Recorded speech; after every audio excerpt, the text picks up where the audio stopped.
你今天到底怎么了？故意对林娟那么好，故意气我。昨天不是还好好的吗？那种好又不是发自内心的。那我昨天气你为什么不懂？我能推得开你吗？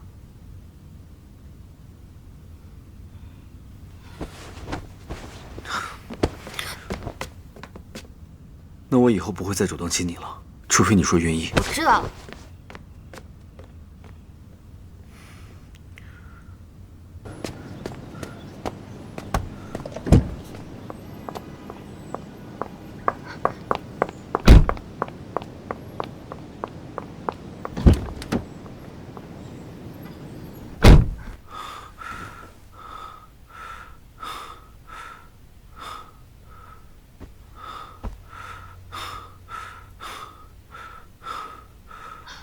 抑制剂在我包里，我帮你打。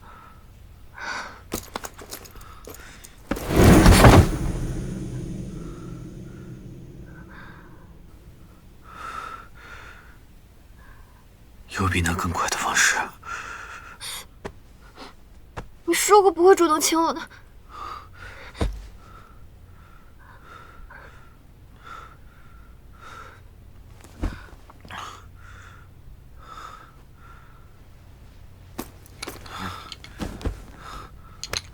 打吧。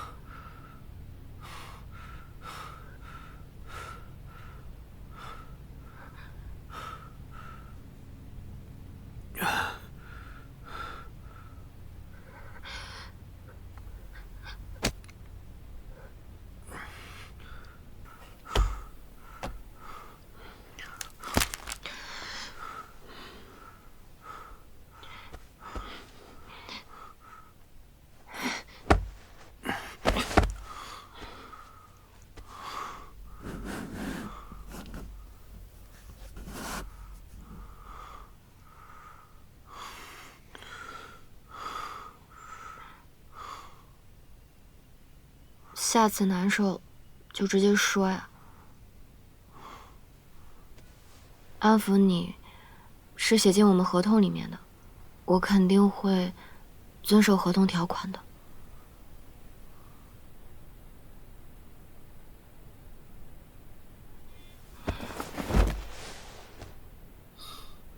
所以，只要写进合同里，任何人都可以得到你的安抚，对吗？啊？有病！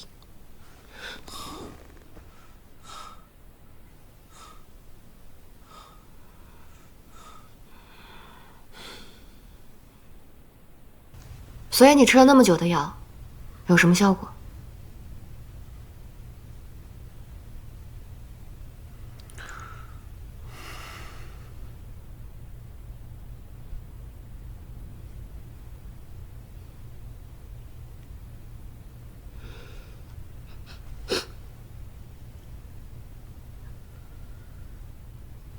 一开始是看到你泡在浴缸里很难受，心脏就有一种莫名的被扯了一下的感觉。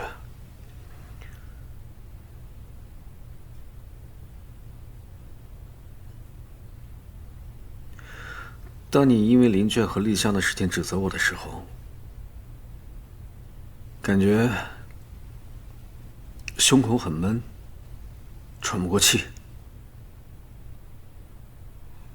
还失眠了一整晚。后来在我们共同的梦里面，我第一次觉得眼睛酸胀，好像溺水的感觉。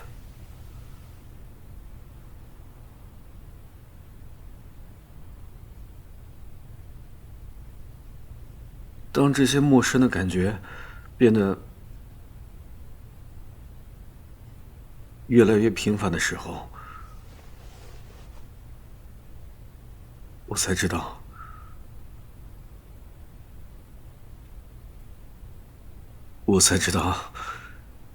这些究竟是什么。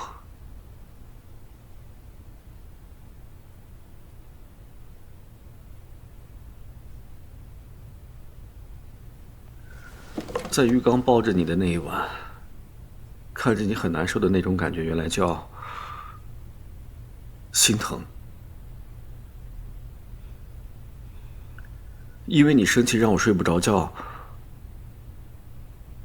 是叫后悔。眼睛发胀，原来是叫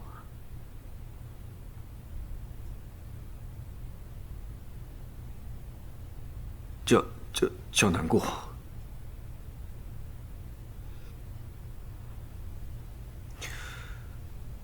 当我看到你明明自己很难受，但还是默默的去包容别人、原谅别人的时候，那一刻击中我的原来叫做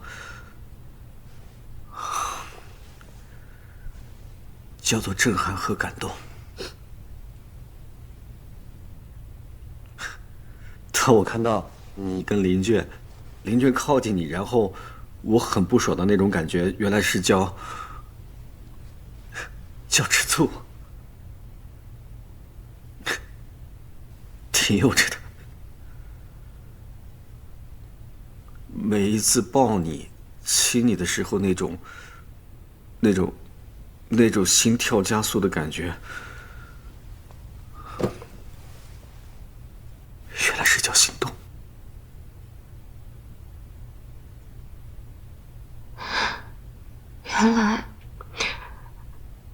原来这些感觉不用走血，只靠吃药就可以养。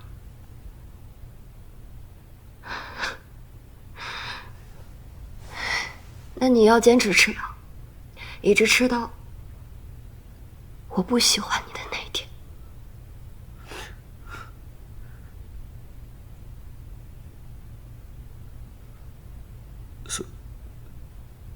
所以你现在是在跟我表白吗？是啊，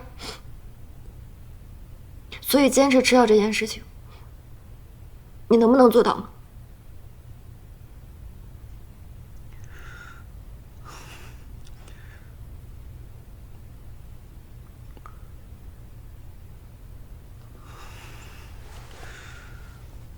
可是我不想再吃药了。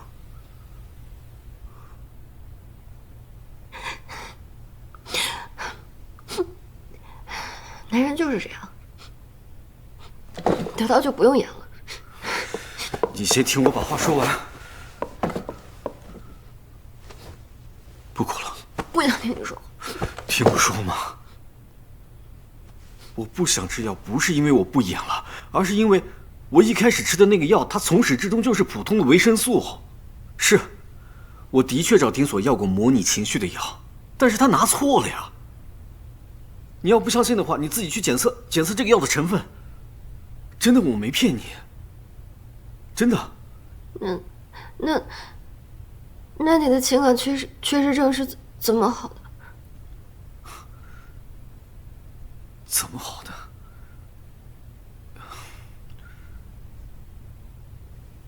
有没有可能是你把我治好了呢？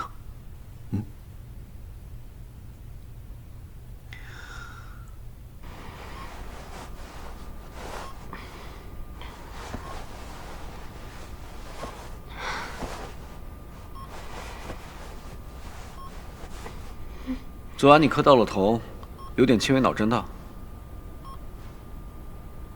还记得为什么会磕到吗？好像做了一个很混乱的梦，记不清了。你是医生吗？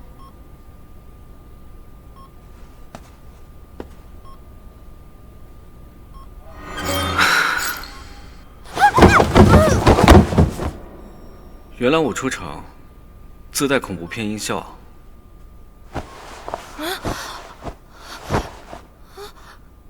他和5年前那个人长得太像了。你们好，我是金内尔斯生物医学研究所研究员顾燕青。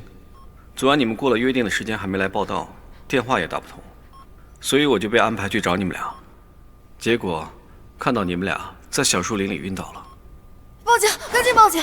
昨晚树林里出现了好多杀手，他们杀了好多人。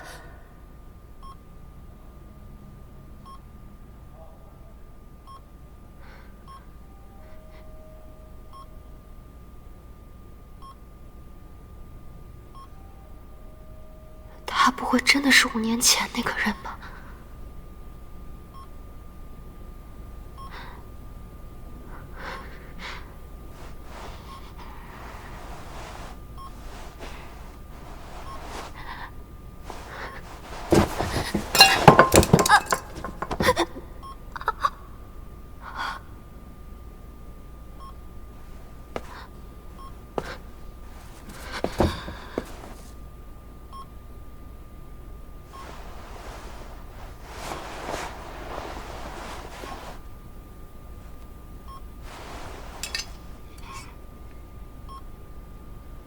你现在是不是觉得全身上下没什么力气？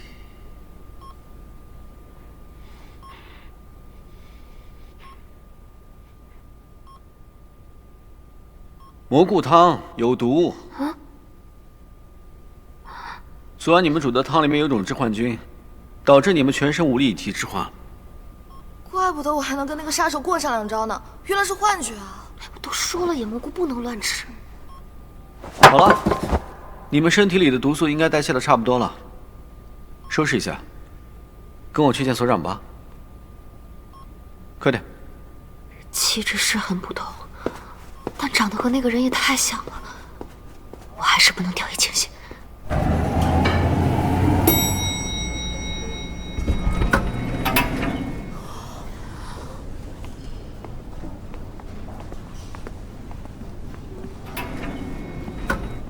哇塞，这板沟环境也太酷了！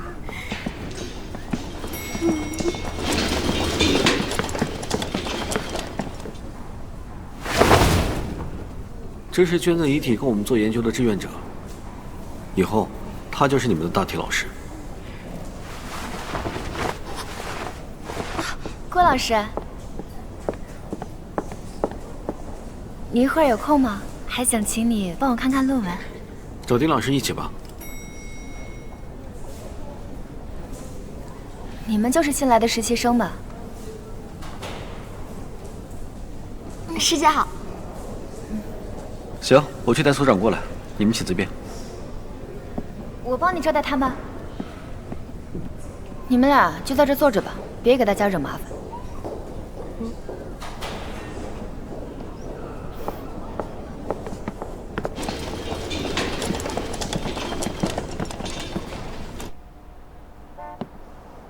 所长，推测他俩昨晚应该是吃了毒蘑菇后中毒晕倒了。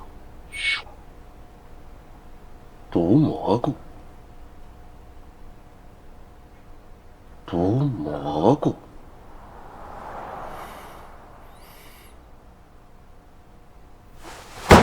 蘑菇好啊！哎呦，这么多长时间没吃过，我天天想吃了，我想到头都炸了。哎呦我啊！今晚野生菌火锅。吃饭前先把正事干了。顾燕青的履历看着很合理，不太可能是那个人，但越看越像呀。一般高智商反社会人格都极其擅长伪装，万一顾燕青真是那个人的马甲，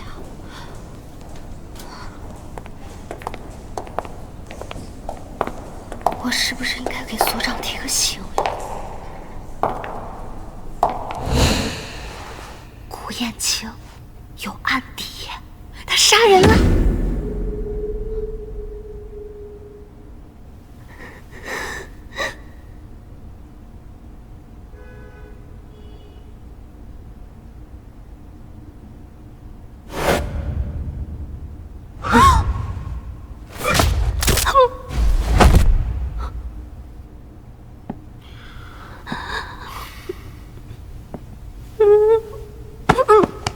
知道我秘密的人都得死。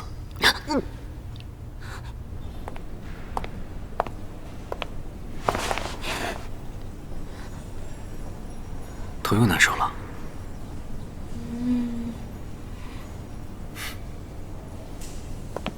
给你们介绍一下，这是金尼尔斯的所长丁所。丁所好。丁所好。哦，我是实习生陈依依，他是实习生吴农宇。我们都是东大生物科学专业，研二。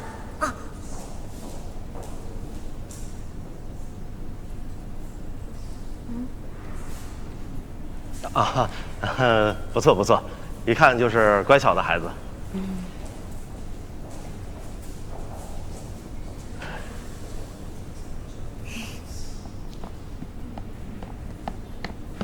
丁嫂，近期情况，停尸间有2具尸体不见了。本来想请你们吃个饭，临时插了个会进来，改天吧。啊，小顾啊，带他们安顿好。走吧，这边。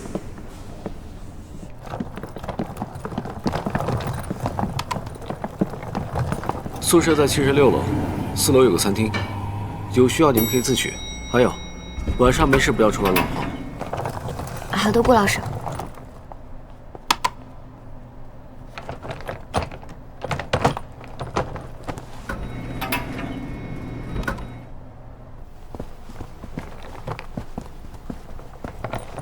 陈依依，这你的房间。哦，晚安。晚安。走吧。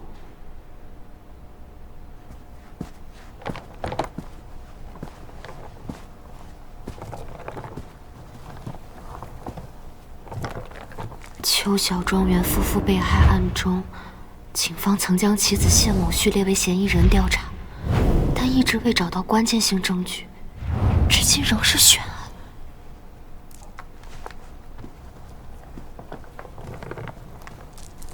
哥，你记得5年前邱小庄园你们带走的那个谢某旭后来怎么样了吗？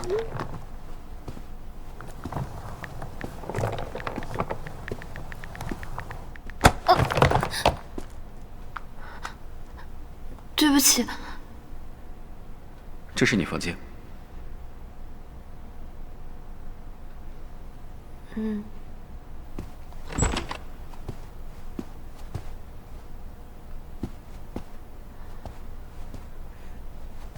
郭老师，晚安了。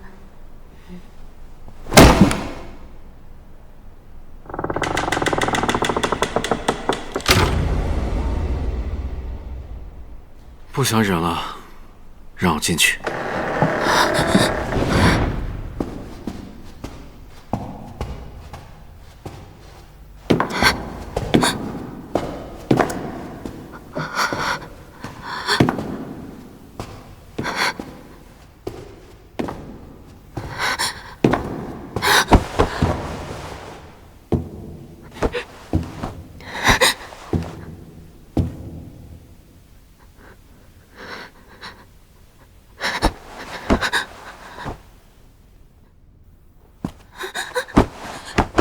你不要的。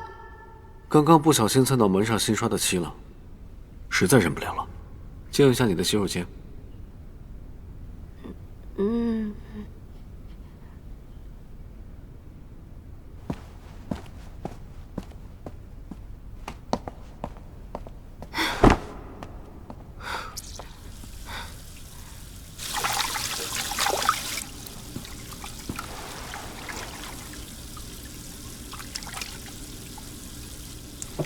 背影看着也有5、6成的相似，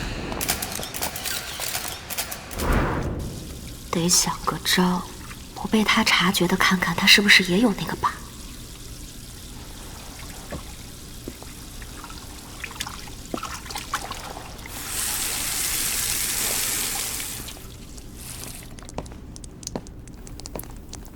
对不起啊，我本来想试一下花洒的水量，没想到溅到你身上了，我帮你擦一下。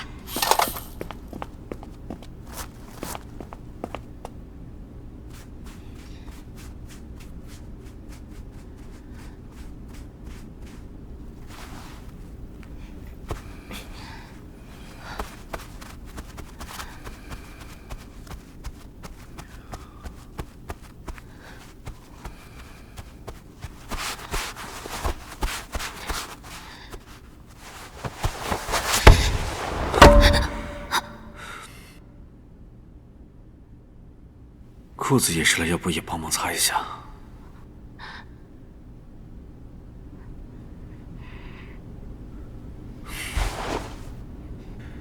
今天的事我当作没发生过，希望你以后把心思都放在学术研究上，不要花在不恰当的地方上。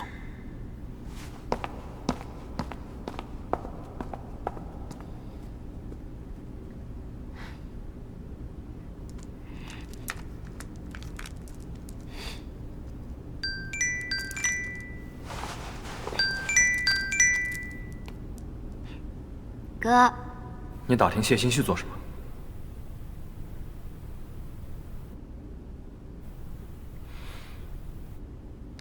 他叫谢欣旭啊。就是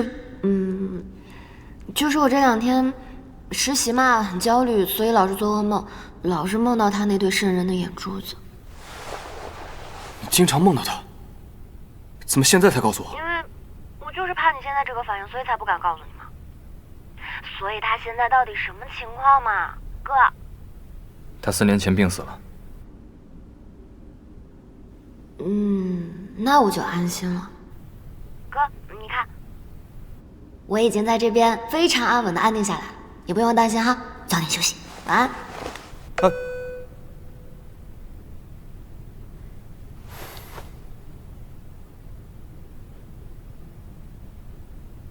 监控坏掉了，没有拍到那2具尸体是怎么不见的。最快一定要封锁这个消息，把这栋楼所有的监控都调出来，不要放过任何线索。好。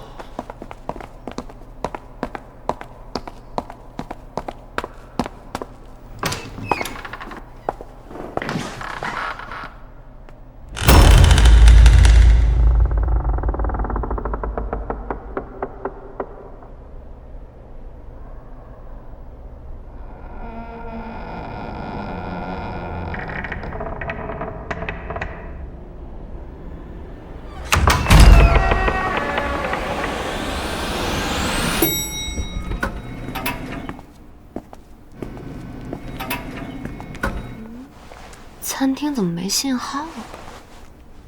刚刚肯定被顾老师误会，我在搞一些有的没的勾引他。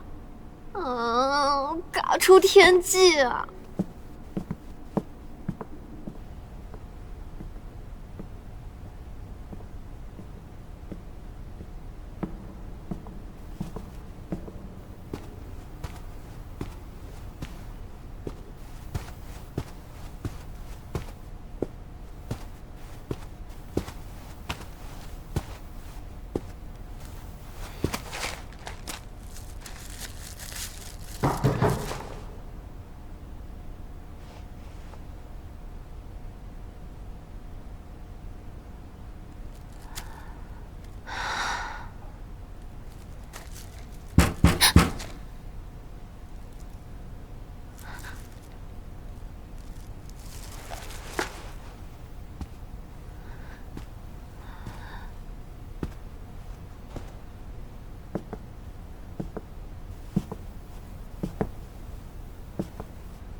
的人你也配碰？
伤害你的人已经被控制住了，现在这里很安全。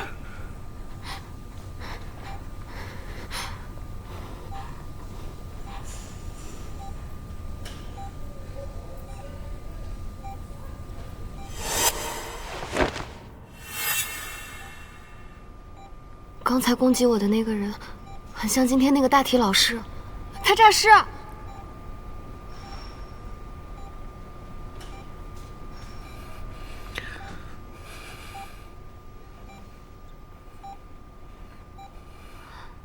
你是不是为了救我受伤了呀？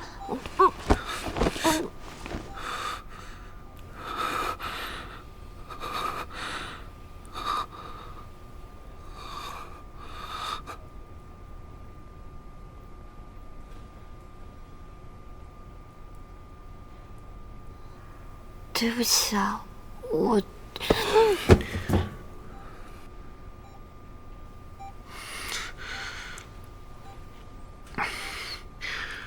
我已经给那个人打了强效镇定剂，没有和他正面接触，也通知安保科的人过去处理了。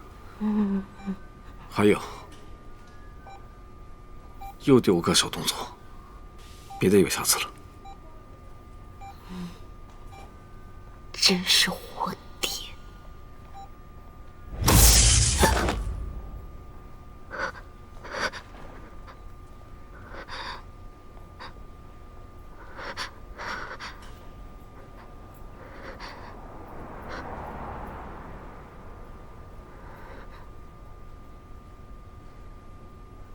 ！Geners 经常停电吗？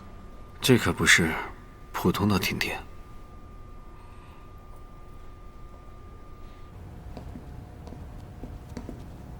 怎么还是没有任何信号啊？应该也被切断了。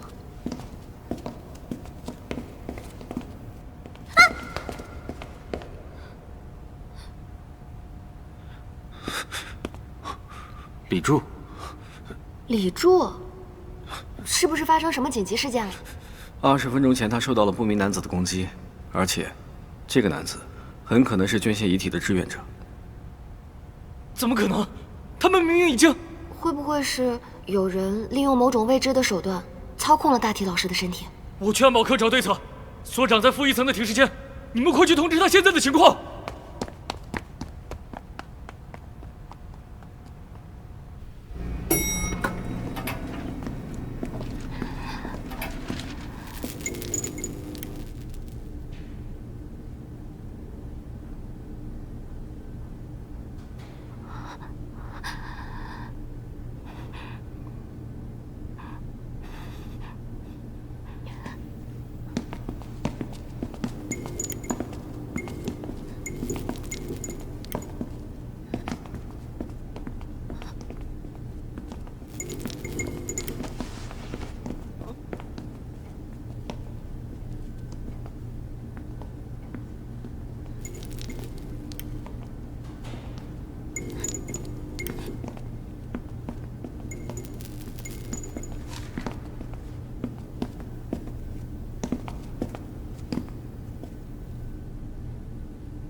这里原先应该摆着100多具尸体。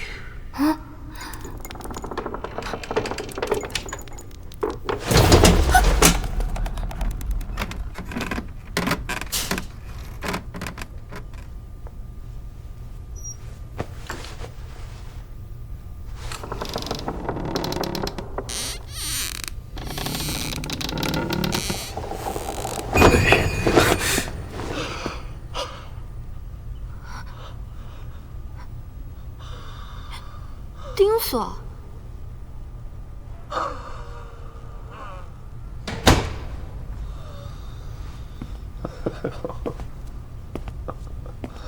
丁锁，你也被大体老师袭击了吗？你被他们袭击了？已经控制住一个了，李柱也去通知安保科了。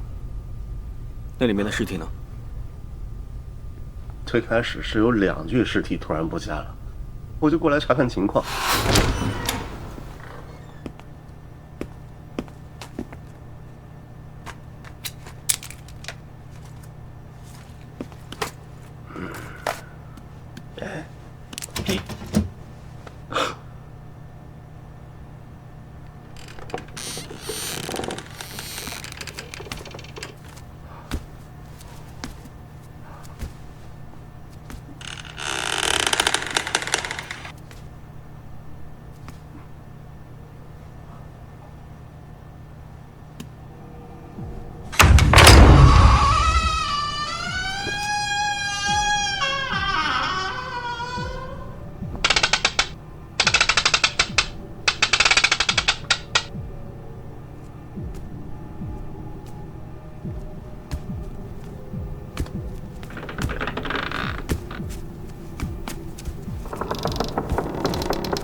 然后他们就离开了。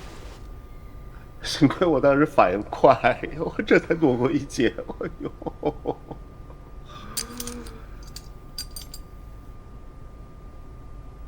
这是 B 型感染者。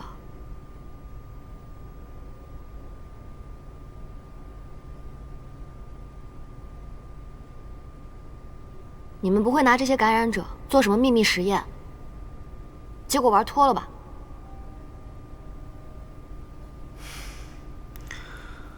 他来金内尔斯实习是签了严格的保密协议的。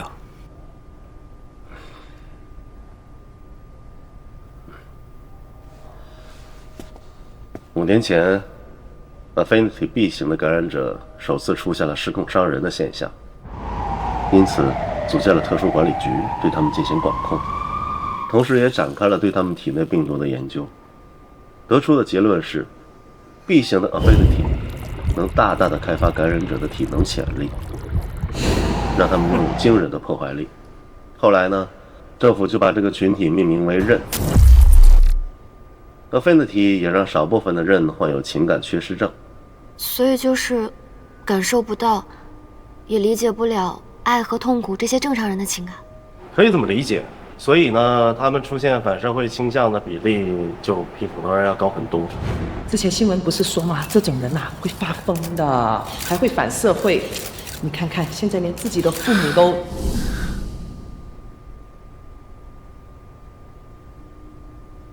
政府后来看中他们的能力，利用他们去执行一些危险的任务，来保护普通人类的安全。哎呀，但是刃呐，在任务结束之后，他很容易失控伤人的。他们一很兴奋的时候，体内的病毒载量就会很容易爆发，然后就会失控，一通乱发泄呀，最后搞不好就精力耗尽就死掉了。失控也是可以解决的，一定条件下 ，A 型 Affinity 可以抑制 B 型 Affinity。简单来说呢，就是 A 型的感染者可以引导失控的刃变正常，不过必须满足2个人是不同性别这一条件。后来呢，这一群体也被命名为隐，他们天然的吸引刃。那刃是怎么在人群中确认隐的呢？隐呢，由于病毒的影响，他们的血液啊、眼泪啊这些体液有很特殊的味道，刃的嗅觉很灵敏，它能闻得到。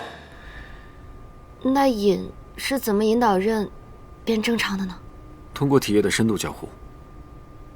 一般称它为节气。比较常见又安全的一种节气方式呢，就是两个人结婚，然后通过夫妻生活呀，就是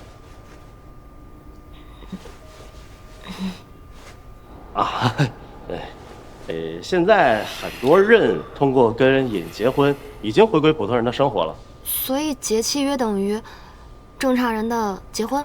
不是，要比一般人的婚姻更加牢固。这是1对1的永久绑定关系。节气以后，病毒会产生排他性，从此以后这个刃只能被这个瘾安抚，这个瘾的体液也对其他人无效。他们会认定彼此。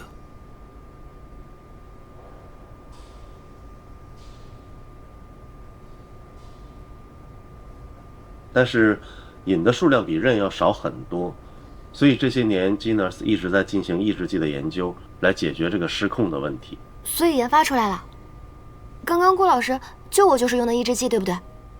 抑制剂是通过降低病毒的活性，使人从亢奋的状态中迅速镇定下来，但效果是暂时的。耐药性会随着使用次数的增加而变强，最终失效。所以就要一直改良抑制剂了。其实今天这些人就是试新药的志愿者，没有想到他们试完新药以后就死掉了。哎，这个新药的不良反应会不会就是造成呼吸暂停之类的，然后被误判为死亡啊？全保科那边安全。给你们讲个笑话，那些人看着脸，但是每次做药物测试的时候，都会叫得跟猪一样。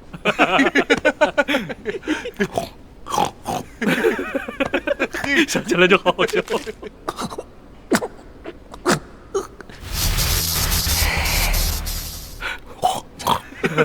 真香，傻子也是。要这么开心啊，我也要听。来，想想就好笑。哎，润喉糖给我一个，我还有一个更好笑的跟你讲。给。哎呀，生哥，听你说的，我今晚都想搞碗猪杂粥喝了。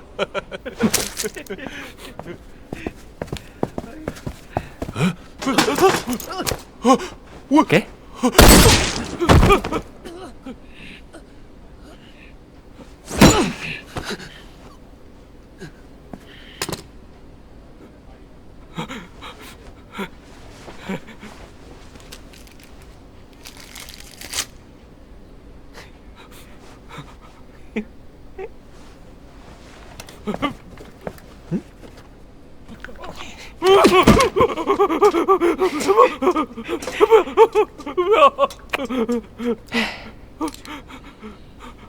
嘘，不要发出猪叫。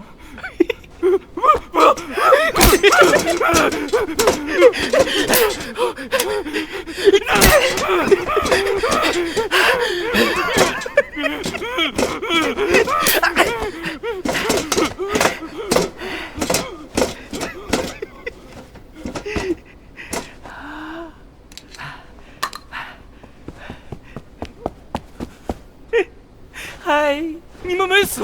哎呀，就是跟大家开个小小的玩笑嘛。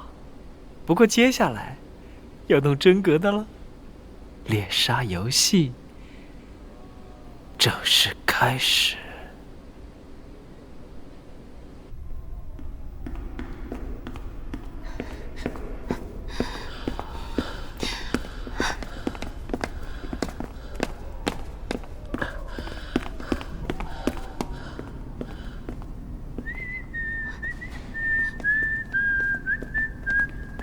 我听见这边有枪声，我看见有人往那边跑。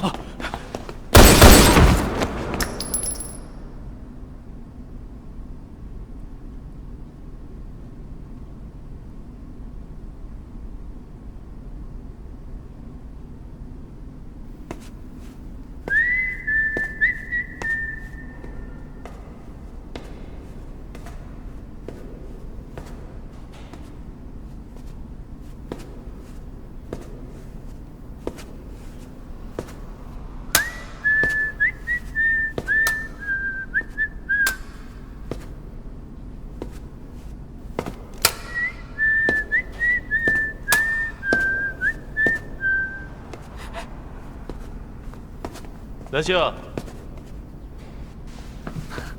一只计都到手了。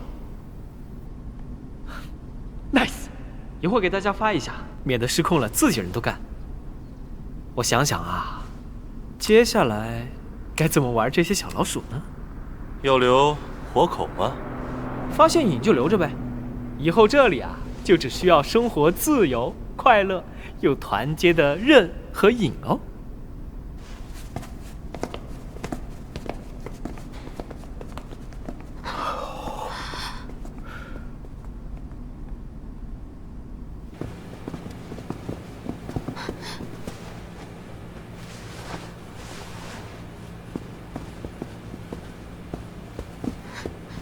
应该是那群人干的。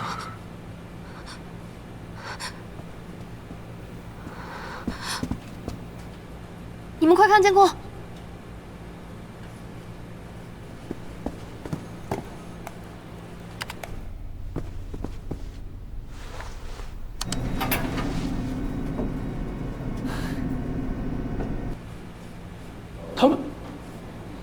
他们不会是要去宿舍去吧？快找个电梯钥匙截停他们！快！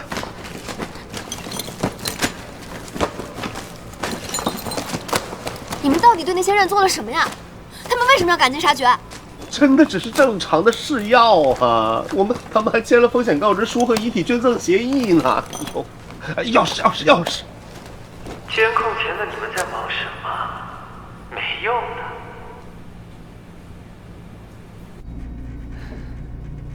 看来有小老鼠在偷偷盯着我们呢。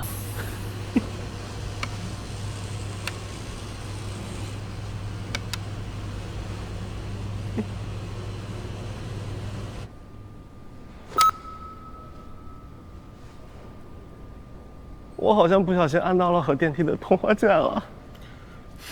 他们过来了。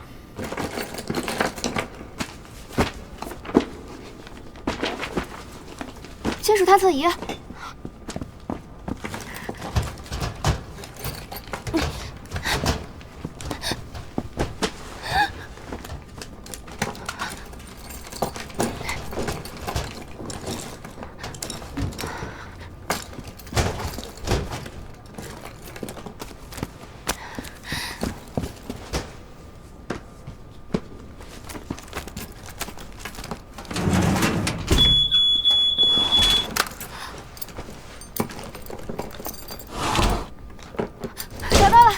是不是这条？没错，就是它。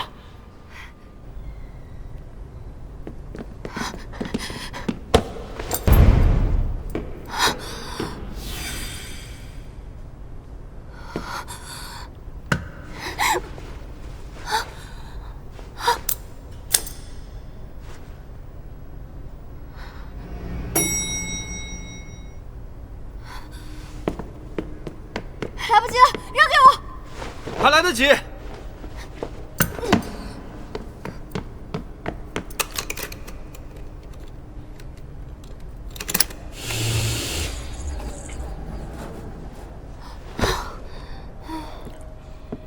体能这么差啊？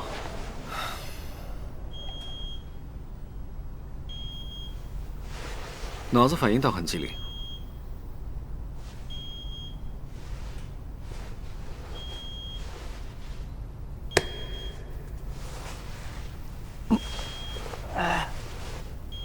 年纪大了，拉尾巴。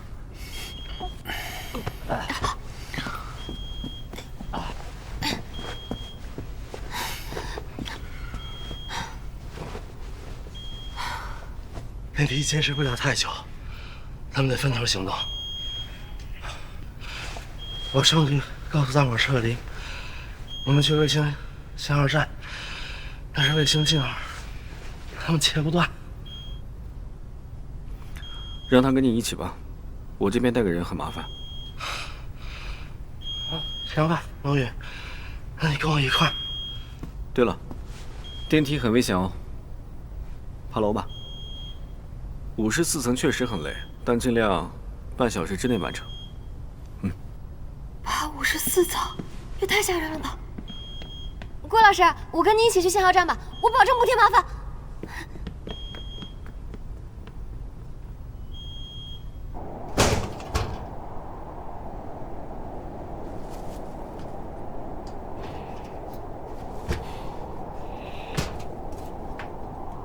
哎，旁边这栋楼是新建好的吗？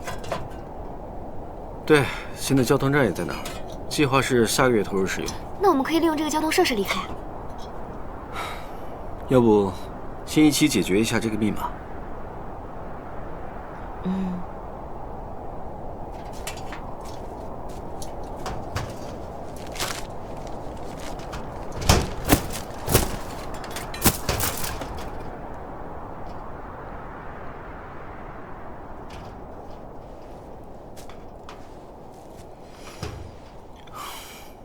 你在干嘛？对不起啊，我刚刚就是想看看里面有没有密码的线索，没想到一打开，这些东西全掉出来了。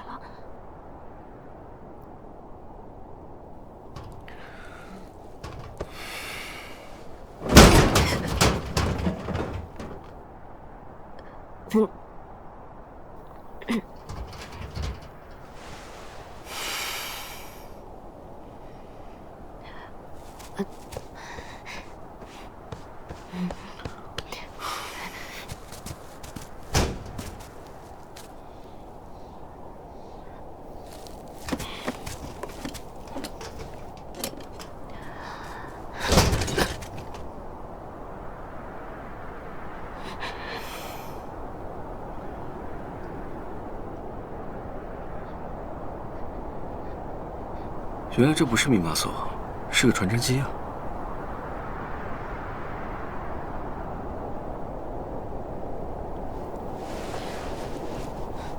特殊管理局是0409。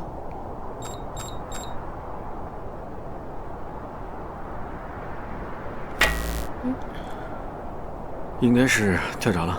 我去楼梯间的电房看一下，有情况你就大声喊我。嗯。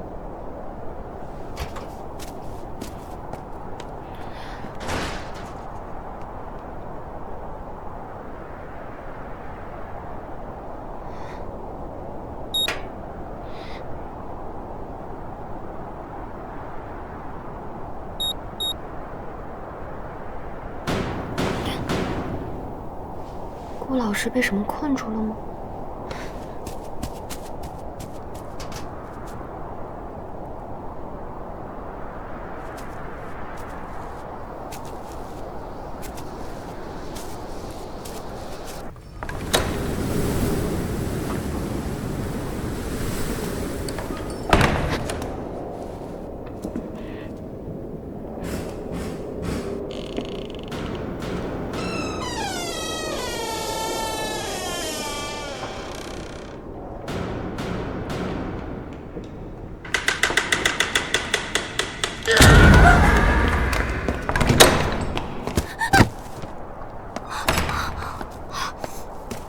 有个人，快跑！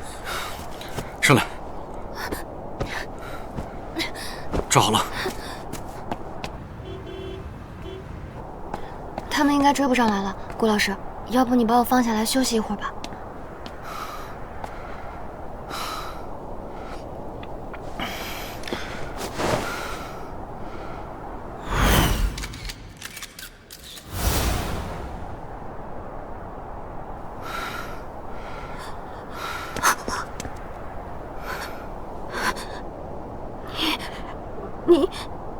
你肩膀上，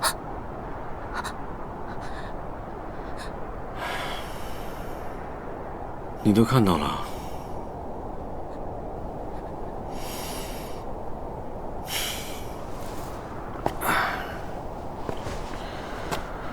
所以说，你真的很麻烦。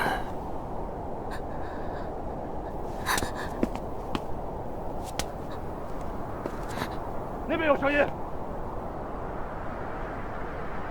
介不介意我先去把那些狗皮膏药解决掉？我会把你放在一个安全的地方待一会儿。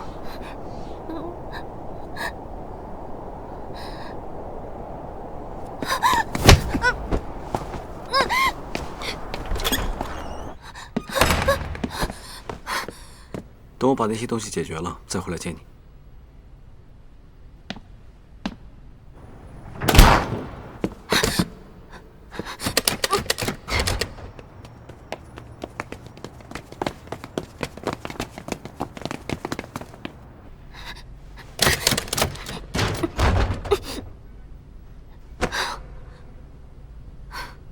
冷静，冷静，哥哥的消息不会有误的。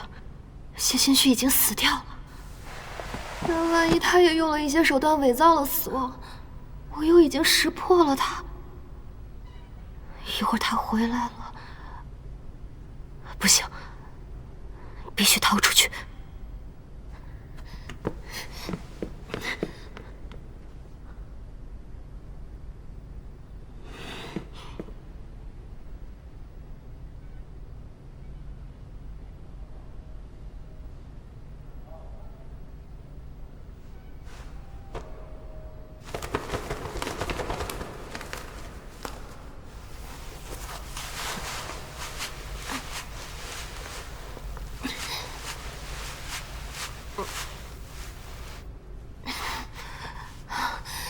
绳子还是不够长，不然跳下去。不行，太冒险了，万一跳下去受了伤，很容易引来那些刃。只能试一试，去对面的平台。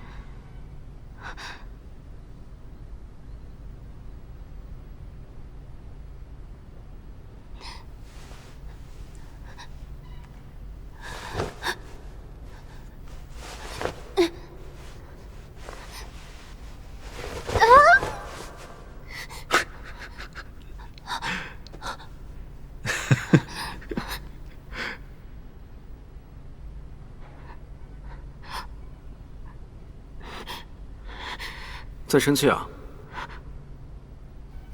我得用抑制剂解决掉那些人。你在旁边的话，我会分心的。而且，我肩膀被你开柜子砸到，我都没生气啊。你真的很麻烦。所以他肩上是被砸到的淤痕啊。那句话也只是在抱怨带着我很麻烦吧。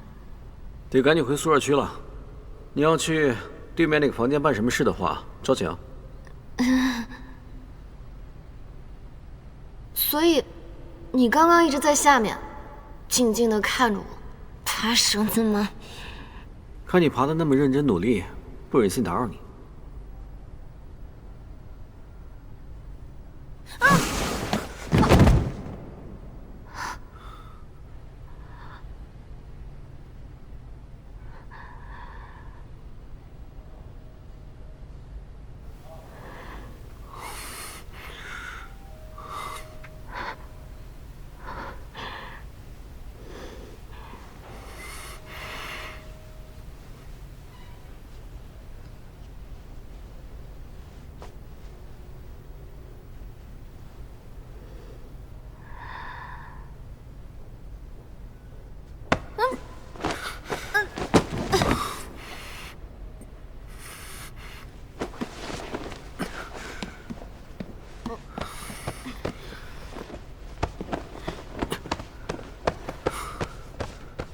背后比较脏了，还是前面比较脏。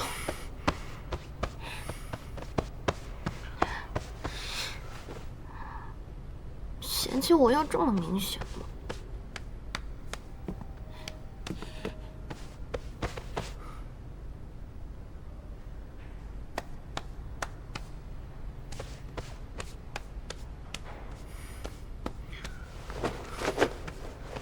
这个天气穿了伪装，有点冷。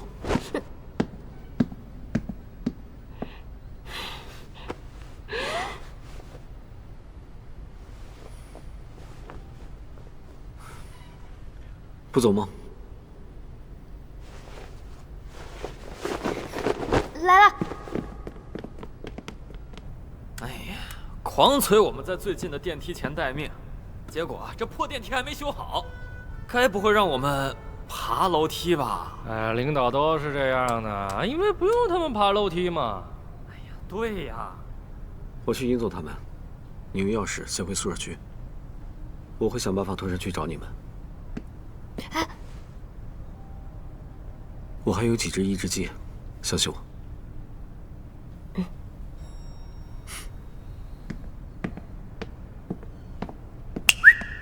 谁呀，这么嚣张？站住！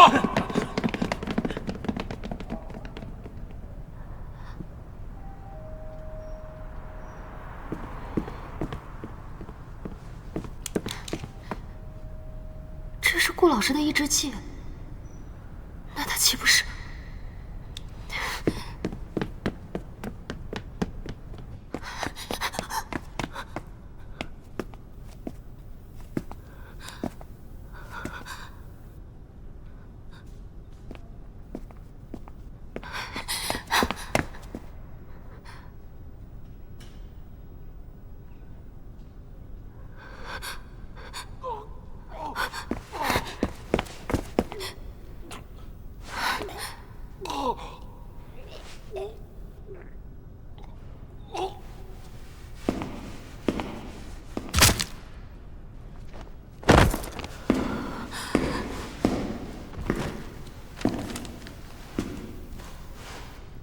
顾老师，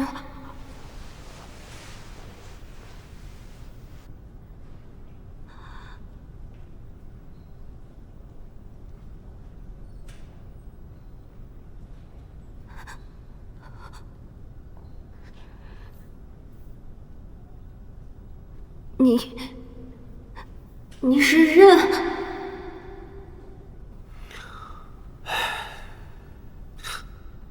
刚好。我也装的没意思了。好久不见。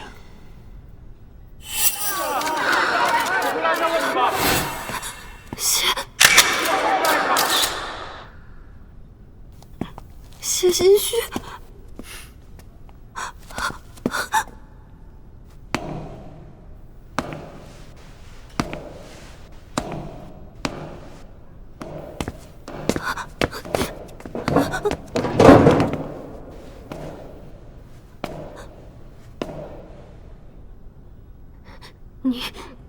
你不是死了吗？他4年前病死了。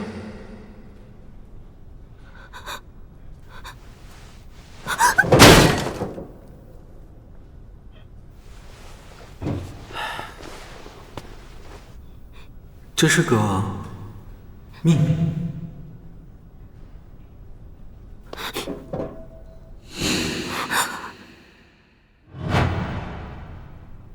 之前那3个人绑架我，后来是你。你恢复记忆了？都怪那几个蠢货，居然敢盯上你，我只好出手。但是好死不死，你的味道害我一下失去了理智，吓到你了，几乎搞砸了我们的重逢。但好在你相信了独木菇汤的说法，这才让一切回到了正轨。